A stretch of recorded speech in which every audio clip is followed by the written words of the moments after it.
The last sound King Minos ever heard was not a scream, but silence, thick, final, and absolute, as the weight of death closed around him like a stone door sealing a tomb. He had ruled Crete with iron certainty. Laws flowed from his throne as if carved by the gods themselves. He believed order was mercy, punishment was justice, and obedience was virtue.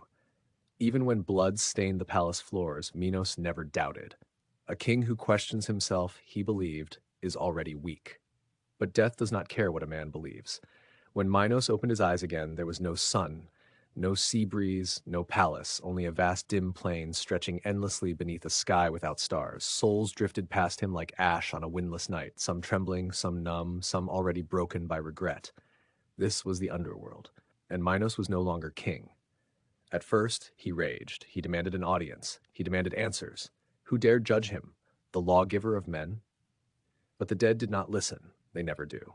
Then came the summons. 3 thrones rose from the shadowed earth, one for wisdom, one for memory, one for judgment.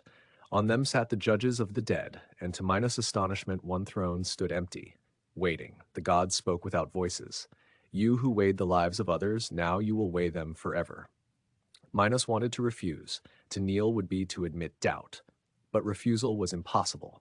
The throne accepted him like a sentence already written. The first soul stepped forward, a thief, shaking with fear. Minos saw his crimes clearly, and something else. Hunger, desperation, a child left to starve. For the first time, judgment was not distant. It was intimate. Soul after soul followed. Warriors, mothers, tyrants, innocents crushed by fate. Each carried stories heavier than law. Minos felt the weight of every decision echo through eternity. There was no applause here, no crown, only consequence. Then the turning point came. A soul approached who looked disturbingly familiar, a man condemned by Minos' own laws, executed without mercy, without hearing, without appeal. The memory burned. Had the law been just or merely convenient? Minos hesitated. That pause, small, trembling, was his true judgment. He understood then, this was not punishment. It was balance. A king who ruled without compassion would learn it one soul at a time, forever. And so Minos remains in the underworld, seated in shadow, his face carved with patience and sorrow, no longer feared, no longer praised, only necessary, because someone must decide where a soul belongs. And the hardest judgments are given to those who once believed they were never wrong. If this story held you, share it. If it made you think, leave a comment.